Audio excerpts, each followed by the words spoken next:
This is James Arnold Taylor, and you're listening to Coffee with Kenobi. I have a good feeling about this.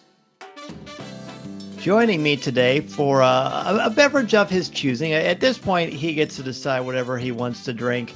He is the executive chairman and founder of Rancho Obi-Wan, our dear friend, Mr. Steve Sansweet. Steve, welcome back to the show. Thank you, Dan. I told you I'd be back sooner rather than later. Yes, you did. You are a man of your word. I still remember the first time we had you on. We joked about this over the years. We joked about sending you a coffee truck.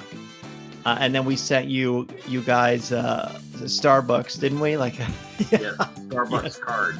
Absolutely. Yes. You're a man of your word. Yes. Now we're all even. So you've got so many fun things going on. Of course, we talked a little bit ago with you and Ann about what was going to happen in Seattle. Of course, little did we know what was going to happen. But before we do this, I thought to myself, I have the greatest collector in the history of Star Wars that I get to talk to whenever I want. And I thought, what do I want to ask him? And I'm like, you know what? What's exciting you these days in the world of collecting? What has kind of caught your eye? Well, there are actually two things. One of them is from my friend Tom Spina and his company, Regal Robot. The replicas of the maquettes that were made by ILM incredible artists, mostly for Return of the Jedi. That's where we see those wonderful pictures with tables full of small maquettes that later were translated into all sorts of creatures for Jabba's palace, the barge, amazing things.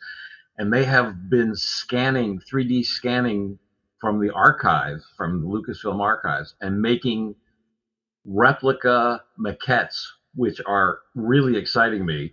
And then they've gone into this legacy edition, a smaller edition. They have a signature edition and a legacy edition, which includes a hand-drawn sketch by the artist who actually made the maquette in the first place back in 1981 or 82. And then they've got some more recent things. They just did a Jar Jar maquette. Mm-hmm. So, but great stuff. And they did a big Wampa puppet that Phil Tippett originally did. Wow. So it's amazing stuff. So I really love that. I'm filling shelves. In fact, I have 3 pieces that I have yet to put up because all the shelves are filled. So we've decided to empty a cabinet of some things that don't get looked at a whole lot and fill the entire cabinet with the Regal Robot stuff. The other thing, Disney has come up with a bunch of limited edition, what do they call it? Let me see here. Hold on half a second. No problem. I just got this.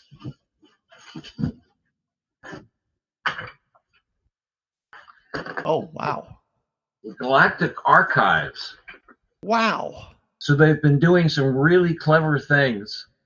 So this is a C-3PO head that lights up and talks, and you can take off his outer metal and it becomes the episode 1 C-3PO.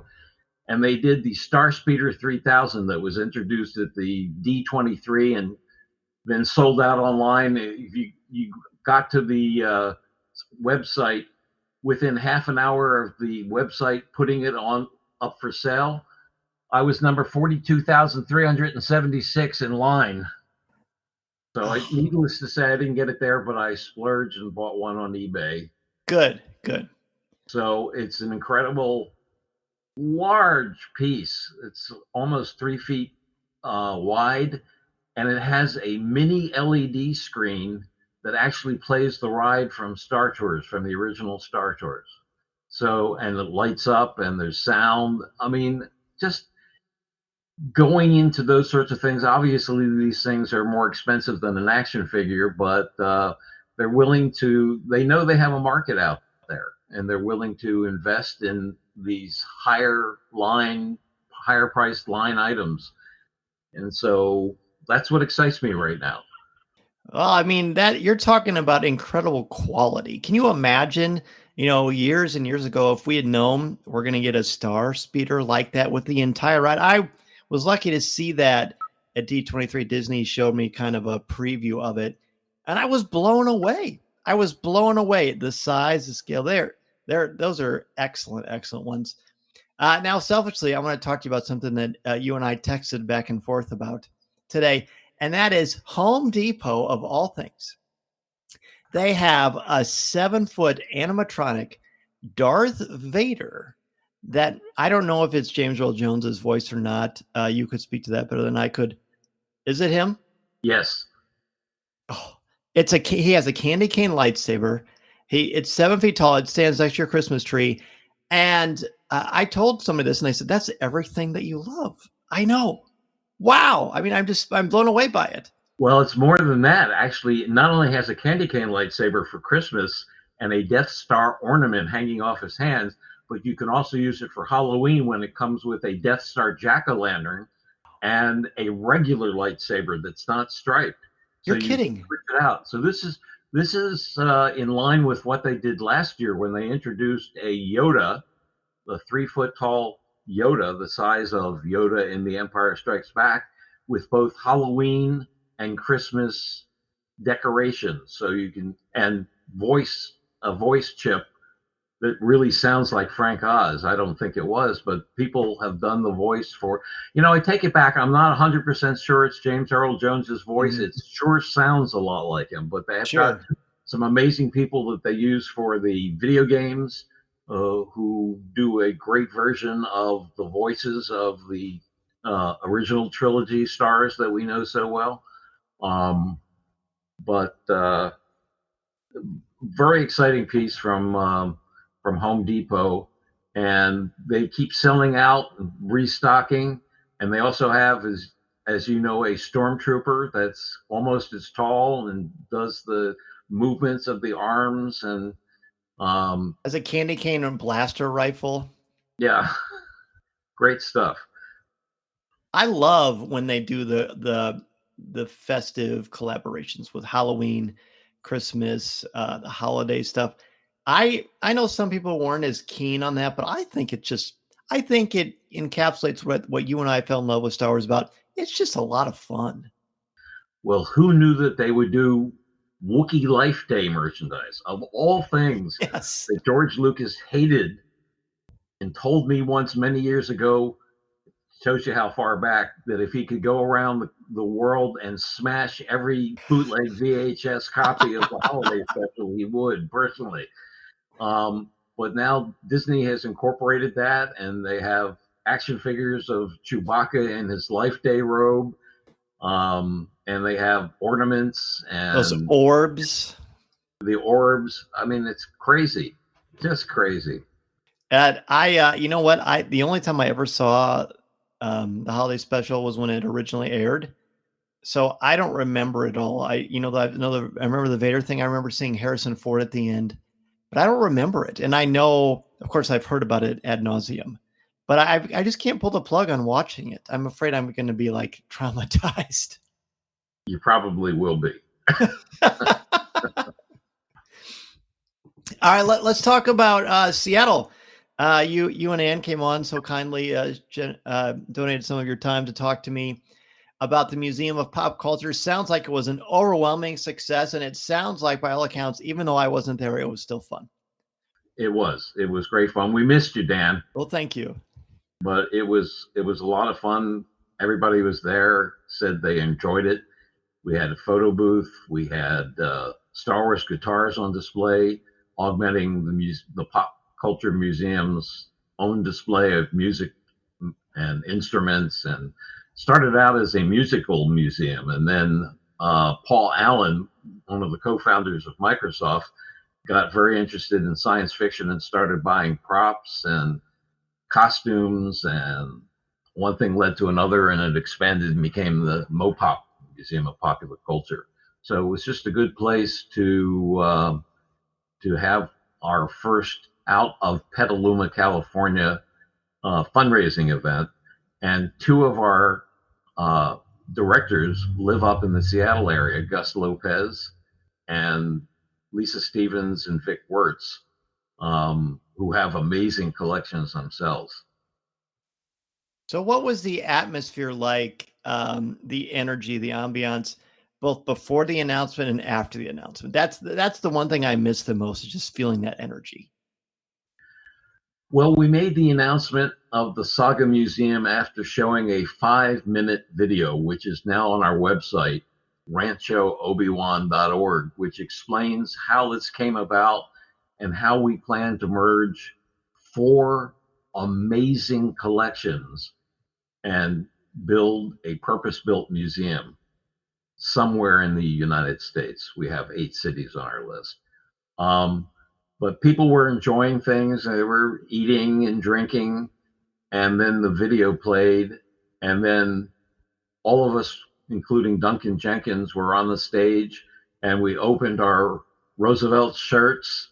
And we had the Saga Museum t-shirt, our first bit of merchandise.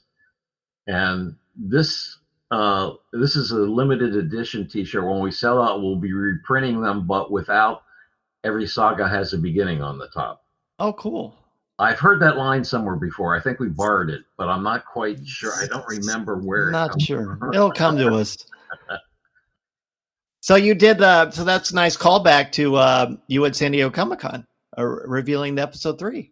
Yeah, in fact, for the first time, Anne managed to get a clip of me opening my shirt in 2004 at San Diego Comic-Con after showing a clip of the naming of the movies. Cool. And then stalling on episode 3 and then coming back and showing the title. And then I opened my shirt, my jersey, and there was the Revenge of the Sith t-shirt.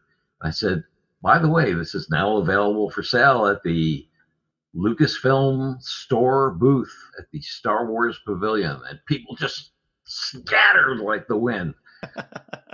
Riot gear and all. That's wild. So everyone, of course, the online buzz has been nothing short of sensational.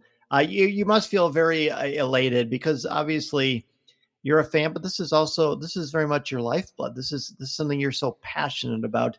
Kind of what inspired this decision, which I'm sure was not done lightly. No, this has been the result.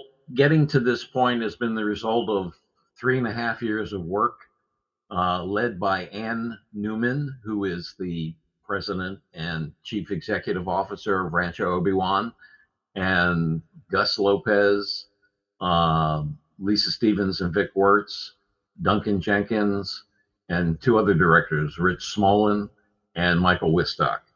And this small group has been meeting almost weekly for 3.5 years and reading books and visiting museums around the U.S. to get ideas. And we've gotten to the point where we were ready to announce it and start the next phase of this project. And it came about because all of us were sort of looking at our own mortality, not to be down or anything, but it is a thing. Some of us are older than others of us, and none of us have children. And so we're thinking about what happens to our collections. And Lisa says she has nightmares sometimes. She wakes up in a cold sweat that she and Vic are killed in an accident at the same time. And her mother comes in and says, "Oh, there's a Boba Fett. It's not painted, and it has this loose rocket in the back. $10, it's yours." And back in the 90s, my assistant Josh Ling at the time said people online are asking in news groups, "What are you going to do with your collection after you're gone?" And I said, "Well, that's morbid, but let's punk them. Say I'm going to be laid out in the middle of the collection and it's going to be imploded around me." Not what I want to happen with the collection. And so we started talking, and that led to the idea of having a museum that would merge 4 of the best and largest collections of Star Wars memorabilia and open to accepting donations or short runs of other people's collections that are focused on different things than we have planned for the museum. So we could borrow someone's collection and have a revolving exhibit for 6 months or a year. Wow. We hope we will have, I mean, the next 2 years are very important to this. Number one, we have to see whether we're capable of raising the minimum amount for our working capital. So we're seeking to raise $2 million over the next 2 years to be able to hire consultants, architects, things like that. We have to pick a location. We have 8 cities that we've narrowed it down to. Ann and I would love it to be in the San Francisco area, because San Francisco is the Bay Area is really the spiritual heart of Star Wars. Yes. So we have San Francisco, Los Angeles, Seattle, Las Vegas, Chicago, Dallas, New York, and Boston on the list. And we're going to be sending out requests for proposals. We've already talked to some people in the San Francisco area. We've been hooked up with some buildings that we've looked at, because we want to do a pop-up exhibition sometime in the next couple of years as sort of a proof of concept that we can put together the 4 collections and make a really interesting case, a fascinating case, and a fun case for setting up a full-fledged museum. We sort of did a proof of concept at the last U.S. celebration in Anaheim, where we put the 4 collections together, and we had an exhibit called From Boba Fett to Bo-Katan. And we had items. We had a surfeit of rocket-firing Boba Fett's. Among this group of 4 collections, we had 7 rocket-firing Boba Fett's. So who's going to bring those? So we displayed 3 of them because they were different enough. Fabulous.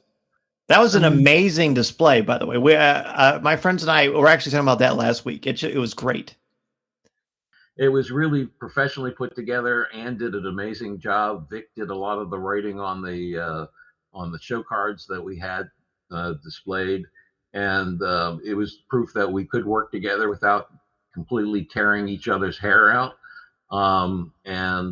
It's a good group of people, and they all have a common cause, and that's to share their collections with the public.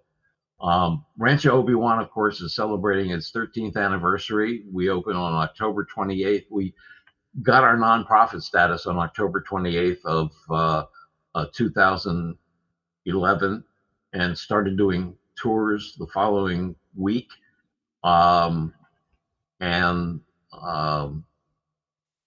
We've been running tours here for all these years, still running tours. We book online, but the other collections are private.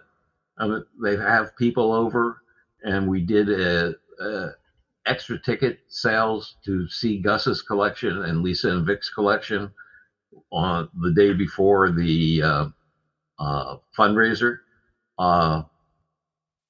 So we're looking forward to being able to show and share.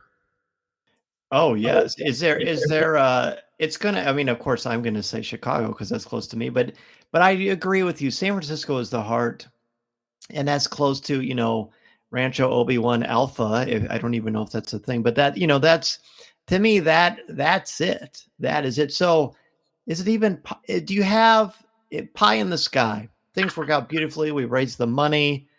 Things are great. When do you foresee a ballpark, something like this, conceivably opening, with the understanding that there's no shovels in dirt, no plans yet? It would be really nice if we could do it in 5 years. In the meantime, Rancho Obi-Wan will continue doing tours and be open to the public. What we're looking at, pie in the sky, dreaming big, as Ann says, is something that would be up to a 200,000 square foot building, a general store, event facilities, a restaurant, a research center, rotating exhibits, a 300-seat theater, permanent exhibits, an educational academy, indoor community spaces, meeting and conference rooms, and all kinds of other spaces. We'd be able to have events. What we're learning is that tickets account for about 1/3 of the revenue of most museums. And events are very important to keep museums in the black, along with donations and things of that nature. Sure. So all of that goes into our planning. Well, it sounds like paradise. It sounds absolutely marvelous. And who wouldn't want to support that. And speaking of that, how can we help you make your dream become a reality? Well, you can go to ranchoobiwan.org / the Saga Museum, or just ranchoobiwan.org and use the drop down menu and go to the Saga Museum sub website. And there we have the ability to donate. You can donate in cash or even stock. We've set up a way to accept stock in a public company as a donation. You talk to your tax advisor, but you can get a write-off. Anything over $100 gets a copy of our first poster, an 11 by 17 double-sided poster that has the fundraising event on one side with the amazing Millennium Falcon guitar on the front, and another one that mimics the advance poster for Star Wars back in 1977, early 1977, black and gray. And you can donate any amount at all, and we would appreciate it. You can also learn more about the museum, what our plans are, what the purpose is, see the 5-minute video that explains and shows all 4 of the collections and the people behind it and why we're doing it. And all of this is absolutely, I would say, paramount to fostering this love that we all have of Star Wars. And having had the pleasure of being to Rancho Obi-Wan, I think 4 times, there's really nothing like it. And if we can somehow add to that, what an incredible blessing that would be for all of us, because not everybody gets a chance to go to Lucasfilm or Skywalker Ranch or Pinewood Studios or whatever. But if you can go and you can experience all these things, because let's face it, as much as we love the movies, I feel like the merchandise is part and parcel of why we love this saga so much. So Saga Museum, what a great concept. Absolutely. And historically, it also led to George Lucas having the ability to become an independent filmmaker. He was smart enough to say, I mean, there were no movies that were toyetic enough back in those days. TV shows, yes, they did toys for, because they were on in your living room every week for sometimes up to 30 weeks a year back in the old days. But movies were not successful as being promoting toys. So it was even difficult getting Kenner to sign the license, but they understood. They signed the actual license a month before Star Wars opened. So it's something that shows the history of the making of Star Wars.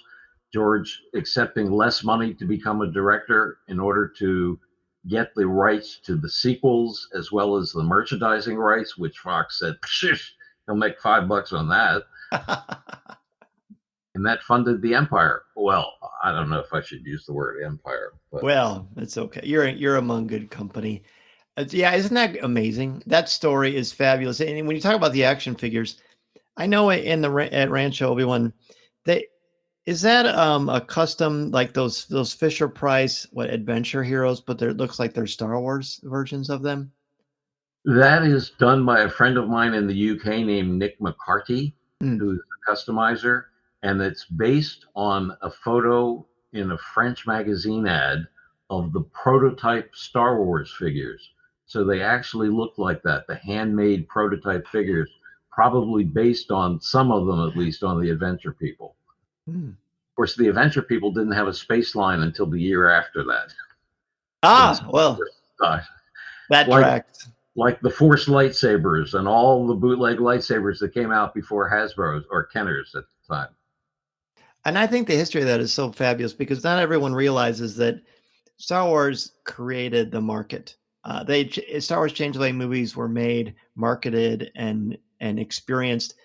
Because before Star Wars, action figures. Now every movie has an action figure, Yeah. But before Star Wars, as you said, there was no profit in it. No, there was not a mass market for those things. But Star Wars turned things around to the point where now you get toys in the aisles 6 weeks before the movie comes out. So you I gotta be hate careful that. about those things. I can't stand that. I know that's how it works. And I just feel like, how many things have been spoiled because of that? Nothing as bad as, God bless him, as John Williams's track for episode 1, Death of No. Qui-Gon. Do you remember seeing that? Well, I guess you were Oh part. yeah. You knew about this so way before anybody else. But giving away Qui-Gon's death yeah, on the track list of the record and CD. mm-hmm. Pretty bad. And then they decided for episodes, I think 2 and 3, to release the novelization months in advance of the opening of the movie, which I argued strenuously against. No, that's the way it has to be marketed these days. So They should have listened to you. They should have listened to you. Well, we agree there was too much merchandise for episode 1. That's yes. sort of, they threw the baby out with the dishwater in that. Yeah. And then I remember episode 2 thinking, well, there's hardly anything. And then episode 3 kind of came back to more like kind of in between the two, I would say. Definitely. A couple of companies went bankrupt because of overproduction of episode 1. Oh, wow. So at least 2 or 3 licensees that I know of. That was it. Well, Steve, such a pleasure, such a delight. It's great to see your happy face, and I'm so excited about the Saga Museum. You mentioned if things work out, you'll have all these like rooms and experiences inside the museum, including an education. I know a teacher who's had some modicum of success talking about education in Star Wars. So if I can get him in contact with you if you need him. How do you know that teacher? Just through marriage. Well, Steve, thank you so much for all you do. We love you, buddy, and we're just so excited. I hope you have a great holiday and look forward to all your success and the Saga Museum coming to fruition. And I hope you have a great Halloween. Thank you, Dan. You too.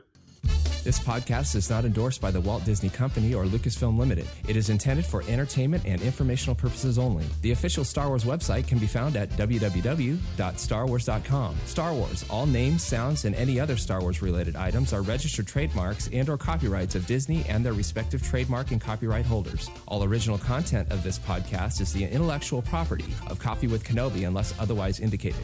This is the podcast you're looking for.